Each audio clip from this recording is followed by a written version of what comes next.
It's a regular day in the life of a Falstaff Crip member named Shamarky Wyatt, also known as Marky Bands. Marky is known in Toronto for stepping on his rivals, particularly GGG, and stacking his money up. Basically, he's a rich crash out who allegedly did a lot of damage to GGG. So much damage that he figured that it would be best to leave Toronto and to lay low for the rest of time. And when I say leave Toronto, I don't mean going to a suburb or even a city in the vicinity. Instead, Marky moved to the furthest possible place he could while staying in Canada.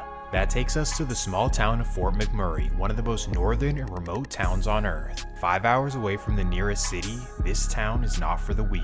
On top of this, it has a subarctic climate, meaning long, blistering winters where the temperatures range from -20 to 5 degrees. A town where you won't see the sun for months on end, and doctors warn that if you stand outside for more than 30 seconds, you can get frostbite and hypothermia. So yeah, this is where Marky Bands moved, all in order to allegedly duck GGG. It would take over 28 hours of brutal driving from Toronto to reach him, so realistically, it's not realistic. However, GGG was serious about Get Back, so making this long trip was not out of the question.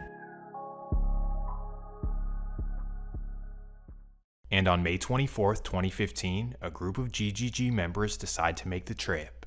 For 2 days, they stay on the road with nothing but revenge on their minds. The long trip through various provinces finally comes to an end on May 26th around 3 in the morning. And as soon as they arrive, they waste no time at all, as somehow they know exactly where Marky Bands lives. Probably a female. So at 4 in the morning, after getting food from the gas station, they mask up, flick up, and head to his apartment. At 4:15, the members stop their car in front of his building, and 3 of them get out and walk up to his unit. They knock on his door hard and wake him up out of his sleep.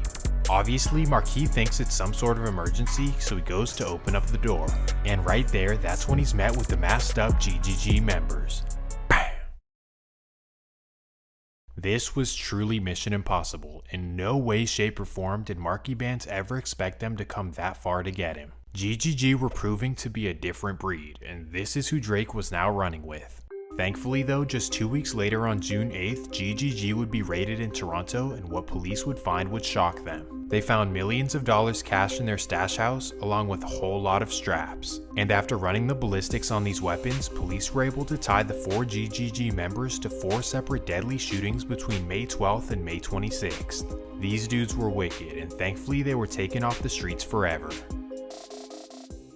But again, this is who Drake was publicly running with. You know, just reminding you of that. But either way, for Falstaff, this was their biggest loss, as Marky was their top dog. So now, of course, they desperately wanted revenge on GGG. However, for the meantime, that was simply impossible.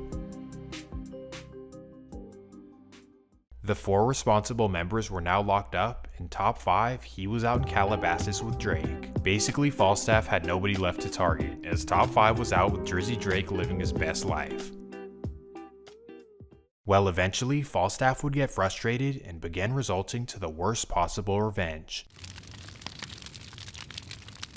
At this point, GGG are full of themselves and they think that they're completely untouchable. I mean, in the streets they caught 4 consecutive bodies, and outside of it they're running with Drake, so obviously they feel like they're on top of the world. Oh, and not to mention that the members who didn't get indicted are pretty much all in LA living around Drake. So in their minds, they pretty much exited the beef with Falstaff. It's like, you can't reach us, and the members who did something, well, they're all in jail. Well, Falstaff was not okay with this, and basically they were like, come back to Toronto to beef, or we're gonna target somebody very close to you.